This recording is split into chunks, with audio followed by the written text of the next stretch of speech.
who's standing by with TSM's AD carry. Thank you very much, gentlemen. Great cast on the day. I am joined by Doublelift of TSM after their victory, and a huge victory after that, coming off of IEM. Actually, first off, you came up here and you said, oh, what a game. I want to know what that is first before I get my follow-up question. Well, we were throwing a little bit in the mid game. With our team comp, it's pretty obvious we just needed to get to like one core item on everyone before we start team fighting, and then everyone just constantly got caught, and that was just like slowed down the game, I guess. I think the game should have been, we actually had a bet going with our coach, like 26 minutes and under, and he'll spike his hair. And we couldn't do it. It was 29 minutes. I'm so sad. So I kind of want to know, what was the communication to kind of pull that back, pull everything back into order when you guys were kind of failing a little bit? Well, every time anyone got caught, it was just like, oh God, why did I do that? And then we were playing, 45 or 3v5 for most of the game, so it was just like kind of catch waves. I think TIP's like macro was really bad. They end up falling super far behind in their lanes because they don't know how to manage creep waves. No. So like in the 2v1, for example, I didn't even like necessarily like play better than Mash. I just was ahead 30 CS because he was wrong place, wrong time. And after that, it's like super hard to recover. Like if you're 30 CS down on your top and AD, it means that for 2/3 of the game, or for like 2/3 of the map, you can't make plays. So they're pretty desperate to get initiations, and they pull those off really well. So I think they're, when they look for picks, they're really strong. They actually can initiate fights unexpectedly. So just avoid those and you'll be all right. I got to kind of move on to IEM. You guys had about 8 games, which is almost half of a split in the matter of a weekend. How did TSM prepare for that? Because it's definitely a grueling process.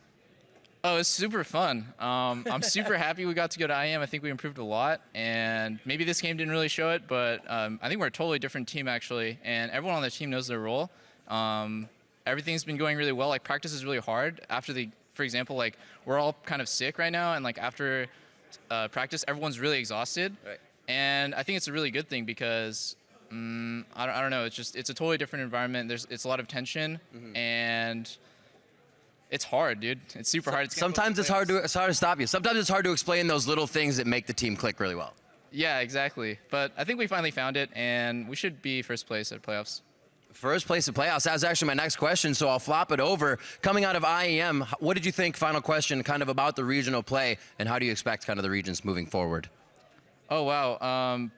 Playing against the European and Chinese teams was actually not really an issue at all. I know that Origin and Fnatic aren't like at the top of the standings, but the whole like EU is greater than anything was like, oh God, what if they're super good? They're actually pretty strong, but not amazing. But playing against SKT, it's like playing against a brick wall. Like, you just can't do anything. You just like throw stuff at them, you make like a couple plays, and then it just bounces back. So that's kind of, it's really motivating, actually. It was humbling, and it was really fun, and I'm super glad we got that experience, and I think it totally like recharged our team. Awesome. Doublelift, thanks for going in depth on a few of these questions. Appreciate it. Congrats on the win. We're going to throw over to the analyst desk to break down some more of that game. Thank you very much, Riv. Before we delve into our analysis, we've got another tweet to highlight regarding the contested picks in 6.4. This one coming from Mid-Nightingale8, who writes, Gragas will still be the most contested, but a new champion we might see more of will be Jhin Sivir. Well, that's 2 champions. So first of all, you cheated. Yeah. And no, second, Jhin Sivir, though, we've seen Jhin on the ban list in a number of games already, and Sivir been picked up a few times. Thoughts there?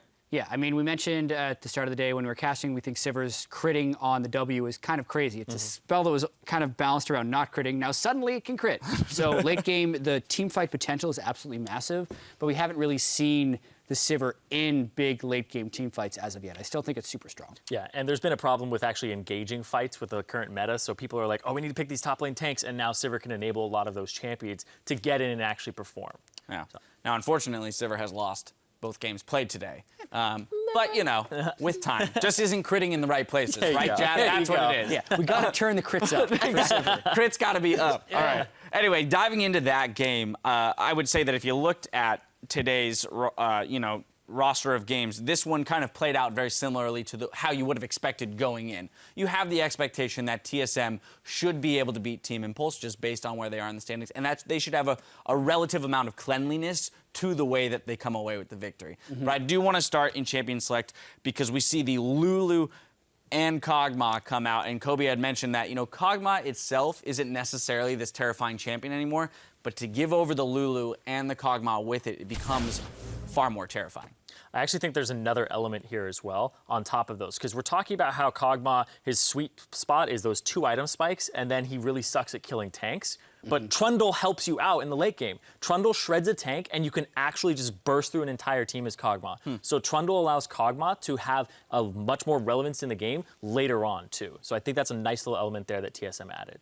Yeah, overall solid draft. That's a very good point. Doublelift had mentioned in the interview that for them, it was really about just reaching 1 to 2 core items per champion. So the fact that they all did synergize in that fashion, then to play it out. Now, he did call out that they misplayed a little bit, probably could have ended the game sooner. And that's where I'll come to you, Jat. The problems that have been plaguing TSM is that it isn't the most clean. It isn't, hook, line, and sinker every time. Yeah, even in IEM, we saw a lot of problems with like Doublelift and Yellowstar not necessarily being on the same page. And to be fair to Team Impulse, they had a lot of initiation and pick tools in which to catch TSM off guard. But like Doublelift even said, I think he encapsulated the game pretty well.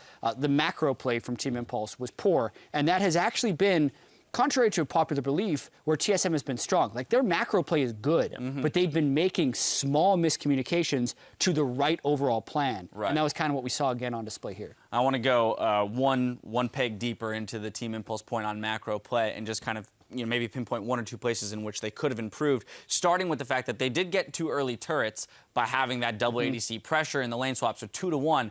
However, they kind of took their foot off the gas when they decided to go for a dragon, 3-person dragon fight, then to a 3-person Rift Herald take, meaning that TSM was afforded so much opportunity in the side lane to just pick up CS. Yeah, suddenly Doublelift is up 40 CS. Whoa! I mean, exactly. I mean, that's one of those things where it's like,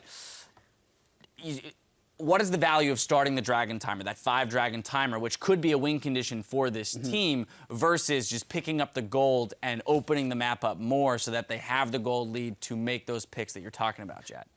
It's kind of a mid-game team for TIP, so picking up Dragon really isn't worth that much for them. Like, the first Dragon, 6% does almost nothing for you early on, and the Rift Herald, I mean, you can pretty much 2-man that, with the support as well, so your AD carry can continue to get farm. So when Kog'Maw gets slightly ahead, a lot ahead, then way closer to those item spikes early on and just becomes a big problem for the team. So TIP, their macro play was definitely, they were making choices, they were just the wrong ones. So they weren't just sitting around doing nothing, they were making choices and giving stuff up, but it wasn't the right trades. All right, still plenty of areas to improve for both of these teams. We have one more game coming up for your viewing pleasure, so stick around for Echo Fox versus Team Dignitas coming up right after the break. Don't go anywhere. Best game of the day.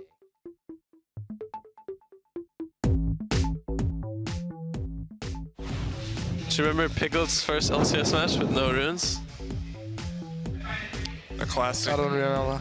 Classic. I was playing in a superior region at that time.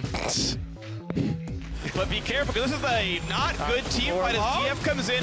Gates real low, though, and just dies. Doublelift is getting to free him. We're fighting again. We're fighting again. Yellowstar's already dead. He's still not level 6, by the way. So he is not durable in the slightest. Svenskaren pops the ulti on himself, but the team already disengaged. Baron buff is going to be enough, though. Proxen has no health, and Fang doesn't either. Chased down by Doublelift on a killing spree. Re-engage, trades back, but oh! 5. I'm going to count my W. 4, 3. I'm counting. I'm on Gragas. Dennis? Can you hold me? I'm playing on Cog. Yeah? Okay. I'm on Grom. And in goes the Gragas. Turns into a couple of pieces of gold, and down goes the Nexus. There's the win for TSM.